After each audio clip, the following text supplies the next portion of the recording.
नमस्कार, एक बार फिर से एंजल लाइव शो में आप सभी का हम हार्दिक स्वागत करते हैं। आइए इस समय हम भाषा की गड़बड़ी के विषय में बात करेंगे। मतलब कि मनुष्यों की भाषा में गड़बड़ी के विषय में। क्या आपको पता है, जो आज हम कई तरह के मनुष्य देखते हैं और भिन्न भिन्न भाषाएं, भिन्न भिन्न बोलियां सुनते हैं, ये सब कैसे हुआ?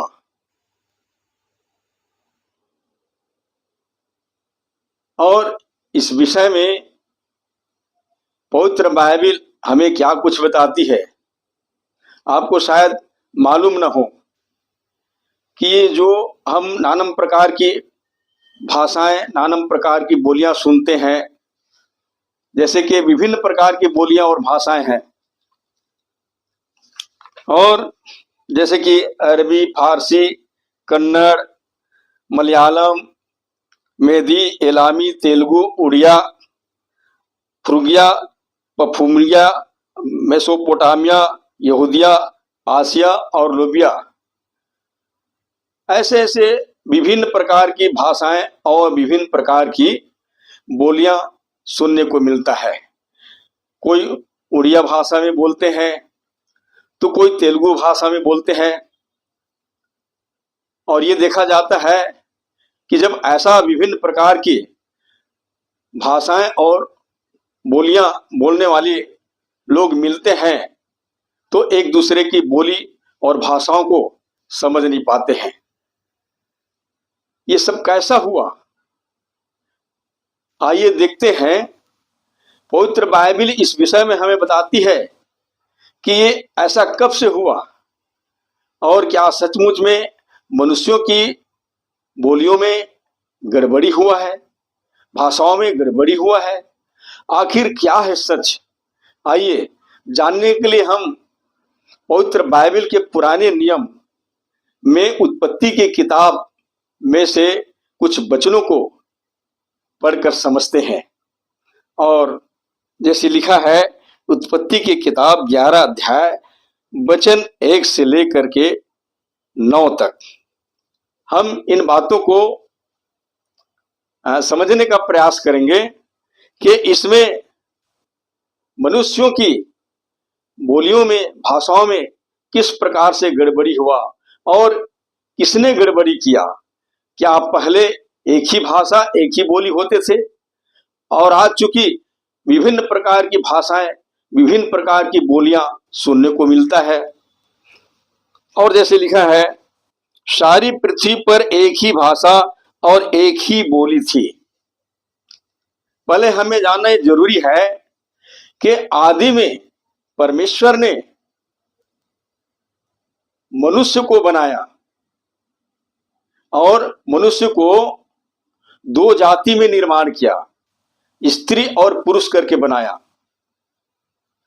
परमेश्वर ने पहले पुरुष को बनाया, फिर स्त्री को बनाया।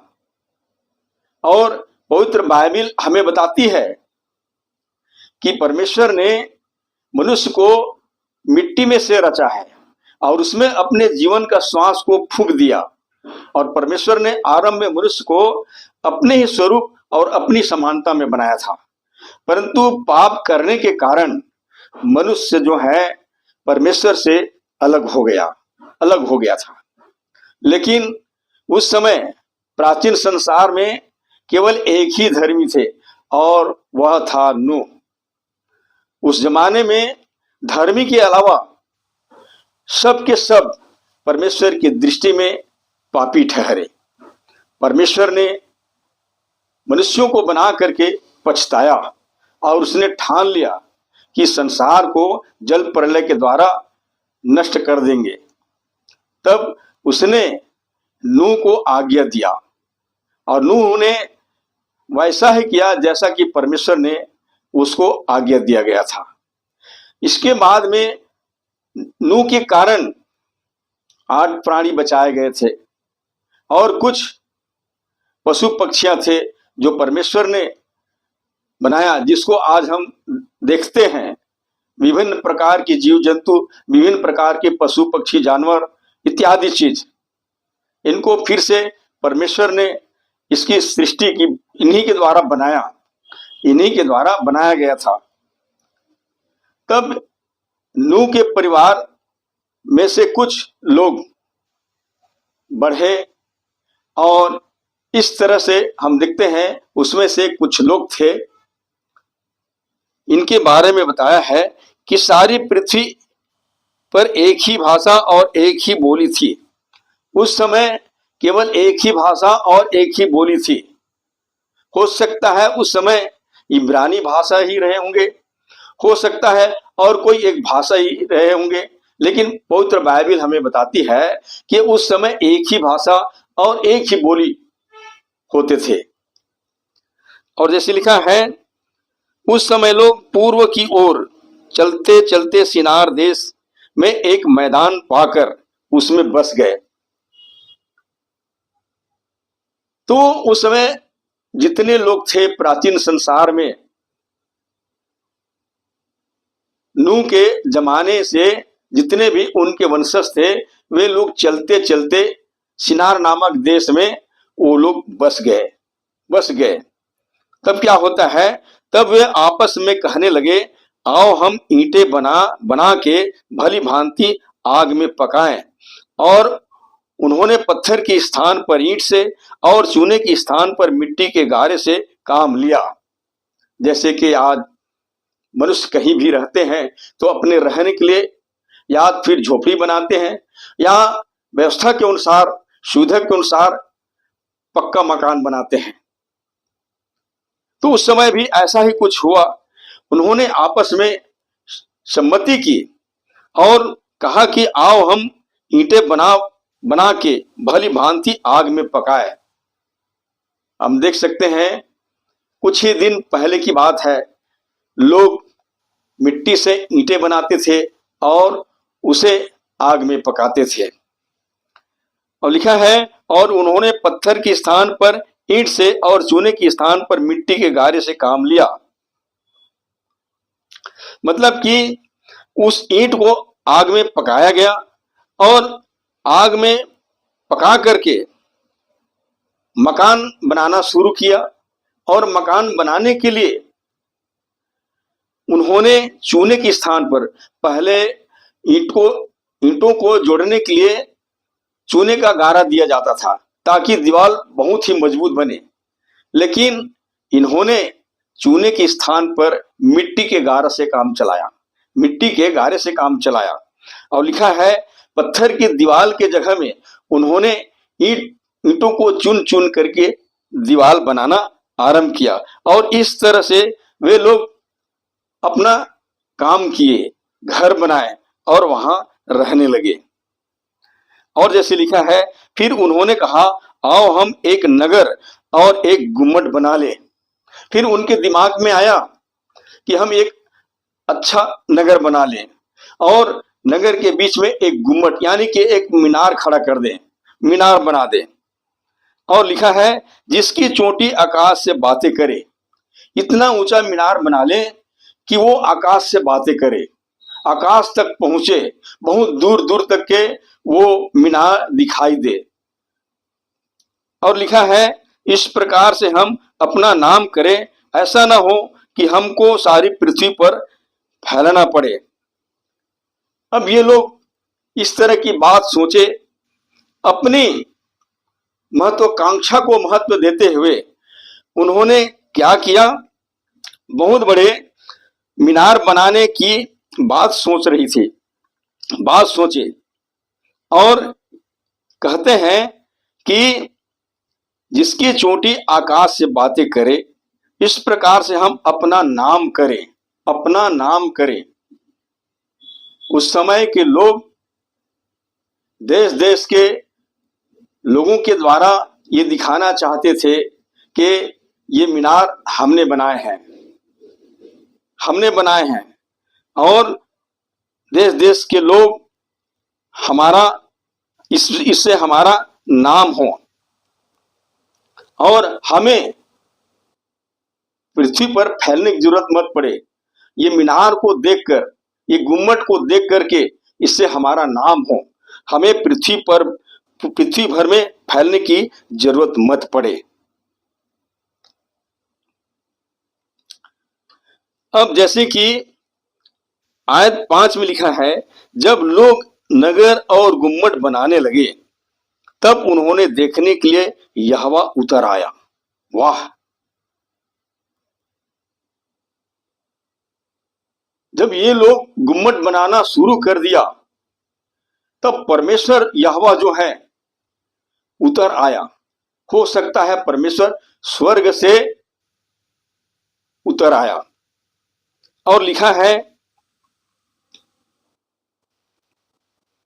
और यहोवा ने कहा, मैं क्या देखता हूं कि सब एक साथ एक ही दल के हैं और भाषा भी उन सब की एक ही है, और उन्होंने ऐसा ही काम भी आरंभ किया, और अब जो कुछ वे करने का यत्न करेंगे उसमें से कुछ भी उनके लिए अनहोना न होगा।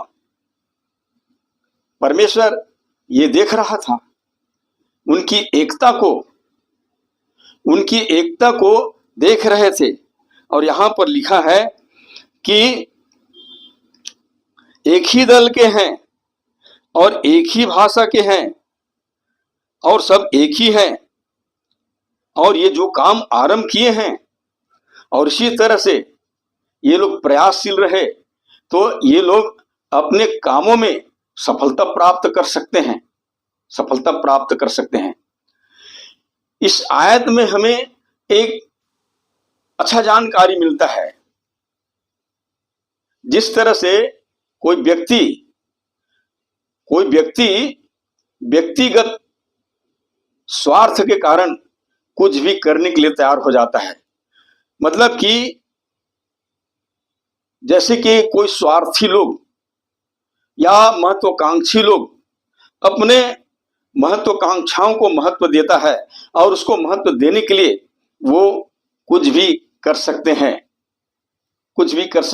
इसी तरह से वे लोग गुम्मट बड़ी एकता के साथ बना रहे थे। सब लोग एक मन एक चित्त होकर के गुम्मट को बना रहे थे और परमेश्वर देख रहा था उन सब की एकता को, उनकी प्रयास को। मतलब कि देखा जाए तो लोग महत्वाकांक्षी होते हैं जैसे कि यहां, और लोग सफलता प्राप्त करना चाहते हैं। अपनी कांक्षाओं को पूरा करने के लिए, अपने स्वार्थ को पूरा करने के लिए वे कुछ भी करने के लिए तैयार रहता है। क्योंकि उत्पत्ति की पुस्तक मनुष्यों को इतना अधिक महत्वाकांक्षी चित्रित करती है कि वे परमेश्वर की सेवा करने के बदले उसे प्रतियोगिता करना चाहते हैं। यहां पर हम देख सकते हैं ये लोग बड़े यत्न के साथ एक मन एक चित्त होकर वो काम कर रहे थे, मानो कि वे लोग परमेश्वर से कंपटीशन कर रहे हों। जैसे कि कोई व्यक्ति प्रतियोगिता में भाग लेता है तो उसके भीतर में कंपटीशन की भावना होती है और वो हर तरह से प्रयास करता है कि अन्य लोगों से वो आगे आए। और आदम और हवा के पाप भी कुछ ऐसा ही था। हम देख सकते हैं कि सर्प ने उसे क्या बता दिया कि उसने अपने पसंद को चूज किया, अपने पसंद को महत्व दिया। और जैसे कि हम पढ़ सकते हैं उत्पत्ति की किताब 3 अध्याय वचन 4 से 7 तक।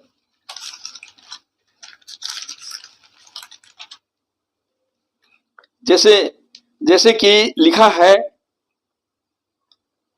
तब सर्प ने स्त्री से कहा, तुम निश्चय न मरोगे, वरन परमेश्वर आप जानता है कि जिस दिन तुम उसका फल खाओगे उसी दिन तुम्हारी आंखें खुल जाएंगी और तुम भले बुरे का ज्ञान पाकर परमेश्वर के तुल्य हो जाओगे। अतः जब स्त्री ने देखा कि उस वृक्ष का फल खाने के लिए अच्छा है और देखने में मनभाऊ और बुद्धि देने के लिए चाहने योग्य भी है, तब उसने उसमें से तोड़कर खाया और अपने पति को भी दिया और उसने भी खाया। उत्पत्ति की किताब 3 अध्याय वचन 4 से 6 तक। तो यहां हम देख सकते हैं जिस तरह से हवा अपने ही मनपसंद को चूज किया, यानी कि महत्वाकांक्षियों के जैसे जैसे आदमी के भीतर में इस प्रकार की अंतर्द्वंद चलता है तो वो कुछ भी करने के लिए तैयार हो जाता है। इसी तरह से प्रियो, यहाँ पर जितने लोग गुम्मट बना रहे थे, ये लोग परमेश्वर से मानो कंपटीशन कर रहे हो, परमेश्वर से प्रतियोगिता कर रहा हो, यानी कि इनकी समझ में ये था कि हम कुछ भी कर सकते हैं। और परमेश्वर ने भी देखा उनकी एकता को, यदि इसी तरह से इनकी एकता बना रहेगा तो ये लोग कुछ भी करने में सफलता प्राप्त कर सकते हैं। और बाबुल में लोगों ने एक बार फिर यही किया, उन्होंने गुम्मट बनाने का प्रयास किया, पर परमेश्वर ने उनकी भाषा में क्या करता है, गड़बड़ी डाल देता है, गड़बड़ी डाल देता है और गड़बड़ी डालकर उनकी योजना को असफल कर दिया। प्रियो, परमेश्वर मनुष्य की महत्वाकांक्षाओं को कुंठित करता है, कुंठित करता है। हमें यह जानना जरूरी है कि कोई भी परमेश्वर की सामना नहीं कर सकता। अगर ऐसा विचार रखते हैं तो वो परमेश्वर से बलवा करने वाले ठहरते हैं। परंतु पवित्र बाइबल हमें बताती है परमेश्वर जो कुछ भी करता है, परमेश्वर को कोई दोषी नहीं ठहरा सकता। दूसरी बात यह है, परमेश्वर जो कुछ भी करता है तो मनुष्यों की भलाई के लिए करता है। पवित्र बाइबल हमें बताती है कि हम जानते हैं कि परमेश्वर अपने प्रेम रखने वालों के लिए सब बातें मिलकर भलाई ही उत्पन्न करता है। लेकिन आदमी महत्वाकांक्षी हो जाए, आदमी स्वार्थी हो जाए और ऐसा काम करे तो वो परमेश्वर से बलवा करने वाले ठहरेंगे। यहां भी कुछ ऐसा ही होता है। लोगों ने एक मन एक चित होकर परमेश्वर का सामना करना चाहता था। वो लोग चाहते थे कि दूर दूर तक हमारी नाम हो, हमें पृथ्वी भर में फैलने की जरूरत मत पड़े। इस मीनार को देखकर, इस गुंबद को देख करके हमारा लोगों के बीच में मान हो, प्रतिष्ठा हो और नाम हो। इस उद्देश्य से वे लोग बड़े लगन के साथ बना रहे थे। लेकिन हमें यह बात हमेशा याद रखनी चाहिए, स्वार्थवश कुछ भी करने के बजाय लोग भलाई के काम करते हैं, पर उपकारी के काम करते हैं तो परमेश्वर निश्चित रूप से उनके कामों पर आशीष देता है। और जैसे लिखा है, इसलिए आओ हम उतर के उनकी भाषा में गड़बड़ी डालें। परमेश्वर ने देखा कि इनकी एकता मजबूत है और ये लोग कुछ भी करने में सफलता प्राप्त कर सकते हैं। चूंकि ऐसा कर लेने से परमेश्वर के काम बिगड़ सकता था। एक बार प्रभु यीशु ने पतरस को बोला, देखो पतरस, हम इस समय यरूशलेम जाएंगे और लोग मुझे पकड़ लेंगे और मारेंगे और क्रूस पर लटका देंगे। तब पतरस झिड़क करके कहता है, नहीं प्रभु, हम ऐसा कदापि नहीं होने देंगे। लेकिन प्रभु यीशु मसीह ने कहा, हे शैतान, मेरे सामने से हट दे, क्योंकि तू मनुष्य के बातों पर मन लगाता है। तो कभी कभी ऐसा होता है प्रियो कि हम मनुष्यों की बातों पर मन लगाते हैं या अपने स्वार्थ के लिए कुछ भी करने के लिए उतारू हो जाते हैं। इससे परमेश्वर की काम बिगड़ता है। इसलिए आज हमें जानना जरूरी है, यदि हम कुछ ऐसे काम करते हैं जो परमेश्वर की इच्छा के विरुद्ध होता है, जो परमेश्वर नहीं चाहता है, तो इस कंडीशन में हम परमेश्वर से बलवा कर रहे होते हैं और परमेश्वर नहीं चाहता। परमेश्वर तो हर दृष्टिकोण में मनुष्य की भलाई ही चाहता है, लेकिन मनुष्य परमेश्वर से प्रतियोगिता करने लगे, परमेश्वर से कंपटीशन की भावना रखने लगे, तो परमेश्वर इस बात को देखता है और उनको सही रास्ते में लाने के लिए मनुष्य को सबक सिखाता है। जैसे कि यहां कुछ हुआ, जैसे कि यहां होता है, कहता है इसलिए आओ हम उतर के उसकी भाषा में गड़बड़ी डालें। आओ हम मतलब बहुवचन का इस्तेमाल हुआ है। वहां पर केवल परमेश्वर ही नहीं था, वहां परमेश्वर पिता और परमेश्वर पुत्र और पवित्र आत्मा तीनों मौजूद थे। और हम बता दें, जब मनुष्य को भी बनाया तो वहां भी ऐसा ही कुछ शब्दों का इस्तेमाल हुआ है। आओ हम मनुष्य को अपनी स्वरूप और अपनी समानता में बनाए, मतलब कि मनुष्य की रचना को भी पिता पुत्र और पवित्र आत्मा तीनों मिल करके किए हैं। तो यहां पर कहता है कि इसलिए आओ हम उतर के उनकी भाषा में गड़बड़ी डालें, उनकी भाषा में गड़बड़ी डालें। क्योंकि उस समय एक ही भाषा थी, एक ही बोली था, इसलिए सब कोई एक दूसरे की भाषाओं को समझते थे, एक दूसरे की बोलियों को समझते थे और आसानी से वो काम को कर रहे थे। जैसे कि कोई एक प्रांत के लोग कोई भी काम को करते हैं तो सबका भाषा और सबकी बोली एक ही बराबर होती है, एक ही होता है, इसलिए आसानी से काम को कर लेते हैं। और यदि मान लिया जाए भाषाओं में मिलावट हो जाए, भाषाओं में मिलावट हो जाए तो समझने में कठिन पड़ता है, कठिन जान पड़ता है, देर लगता है। इसी तरह से हम देखते हैं यहां पर कहता है इसलिए आओ हम उतर के उनकी भाषा में गड़बड़ी डालें कि वे एक दूसरे की बोली को न समझ सके। ऐसा क्यों किया परमेश्वर ने?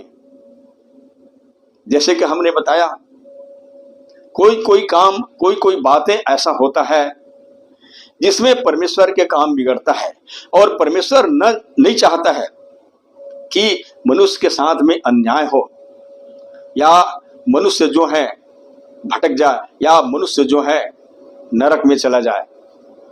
इसलिए परमेश्वर की भी कुछ रीति विधि होते हैं और मनुष्य जो है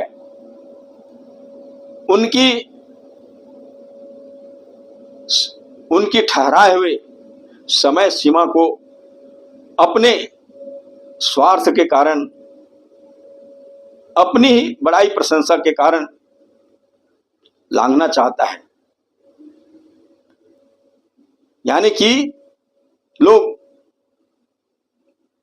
कई प्रकार के ऐसे काम हैं जिनको करने के द्वारा वो परमेश्वर का विरोध कर रहे होते हैं और मनुष्य इस तरह से कंपटीशन की भावना या विरोध की भावना परमेश्वर से रख करके वो कभी भी सफल नहीं हो सकते। यहां भी कुछ ऐसा होता है, परमेश्वर ने क्या किया, उनकी भाषा में गड़बड़ी डाल देता है ताकि एक दूसरे की भाषा को लोग कदापि मत समझे और इनकी काम असफल हो जाए। जो ये करने जा रहे हैं वो असफल हो जाए, पूरा न हो सके, खंडित हो जाए, यहीं पर ब्रेक हो जाए। अब हम देखते हैं यहां पर लिखा है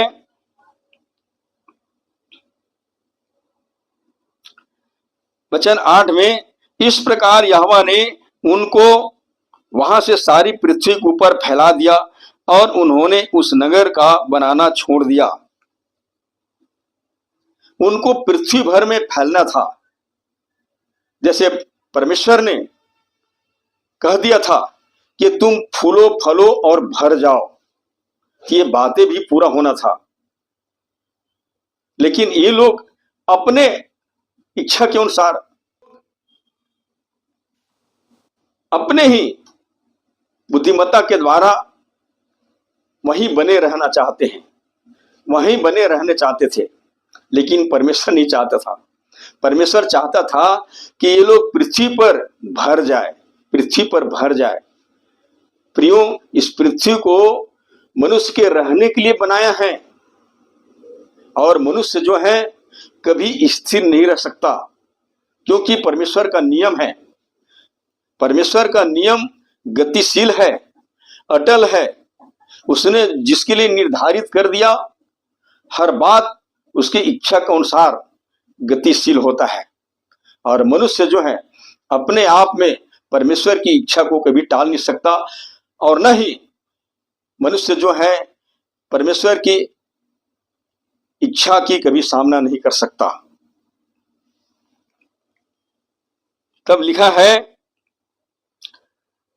वे लोग एक दूसरे की भाषा को नहीं समझ सके। कोई कुछ भाषा में बोल रहे थे तो कोई कुछ भाषा में बोल रहे थे। जैसे कि हम छत्तीसगढ़िया हैं। थोड़ी देर के लिए मैं एग्जाम्पल बता रहा हूं। जैसे कि हम छत्तीसगढ़िया हैं और अचानक हम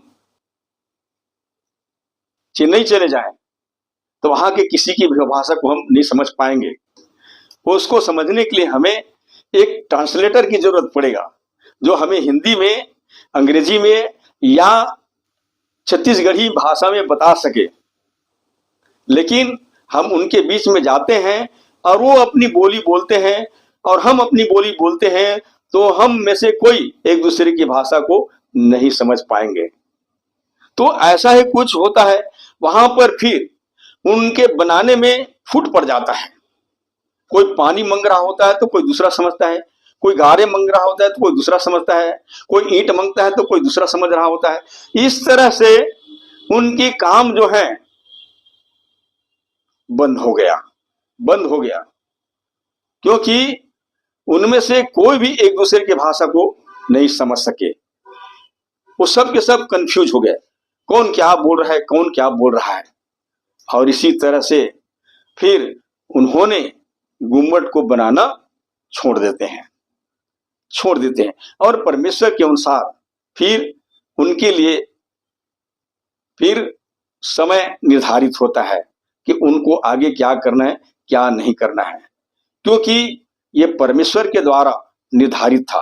और जैसे परमेश्वर ने कहा ना, तुम फूलो फलो और इस पृथ्वी पर भर जाओ। क्योंकि उस समय के लोगों को एक ही जगह रहना नहीं था, उस समय के लोगों को पृथ्वी भर में भर जाना था। और जैसे लिखा है, इस कारण उस नगर का नाम बेबीलोन पड़ा। बेबीलोन जो आज भी स्थिर है, इस नाम से, बेबीलोन नाम से स्थिर है। ये वहीं से सब कुछ हुआ, क्योंकि सारी पृथ्वी की भाषा में जो गड़बड़ी है वह यहोवा ने वही डाली, और वहीं से यहोवा ने मनुष्यों को सारी पृथ्वी के ऊपर फैला दिया। देखिए, पवित्र बाइबिल में बहुत से ऐतिहासिक घटनाएं मिलता है। यदि हम बाइबिल को गंभीरता से पढ़ते हैं तो सृष्टि के आरंभ से लेकर अंत तक आगे भी क्या होना है, सारी बातों को बताया गया है। यहां पर हम देखते हैं, अब सारी पृथ्वी में हम देखते हैं भाषा में गड़बड़ी, यानी कि सारी पृथ्वी में अब वो समय नहीं रह गया जो उस समय था। एक ही बोली थी, एक ही भाषा था। अब देखने में कई बोलियां, कई भाषाएं सुनने को मिलता है, विभिन्न प्रकार की बोली, विभिन्न प्रकार की भाषाएं। ये वहीं से हुआ। लिखा है, तब यहोवा ने वहां डाली और वहीं से यहोवा ने मनुष्य को सारी पृथ्वी के ऊपर फैला दिया। तो प्रियो, इस तरह से मनुष्य के भाषा में जो गड़बड़ी हुआ, ये वहीं से हुआ। और जो आज हम सुनते हैं नानम प्रकार की भाषाएं, विभिन्न प्रकार की बोलियां, ये सब उसी समय से आरंभ हुआ था। तो ये बहुत अच्छी जानकारी है जिसे हमें जानना चाहिए। ये बाइबिल इस बात की प्रूफ करती है कि मनुष्य की उत्पत्ति कहाँ से हुई, मनुष्य को कैसा बनाया गया, मनुष्य की बोली और भाषा कैसी थी, कितने प्रकार की बोली भाषाएं थी, और आज कैसा हो रहा है। ये सब बातें बाइबिल में लिखित रूप से हमें मिलता है। अब बहुत सारे व्यवस्था है जो परमेश्वर ने मनुष्यों के लिए ठहराया गया था। यदि पुरानी व्यवस्था की बातें करें तो काफी दिन तक लोगों ने पुरानी व्यवस्था को मानते रहे और आज भी मानते हैं, लेकिन आज हमें जानने की जरूरत है। अब हमें एक नई व्यवस्था दिया गया है, न्यू टेस्टामेंट, जिसे प्रभु यीशु मसीह ने लेकर के आया। अब यदि आदमी नए नियम को फॉलो करते हैं, नए नियम को मानते हैं, तो सचमुच में उन्हें इस पृथ्वी पर एक अच्छा जीवन जीने का मौका मिलेगा और वो परमेश्वर से आशीषित होंगे। तो बस यही उम्मीद के साथ परमेश्वर आप सबको आशीष दे। धन्यवाद।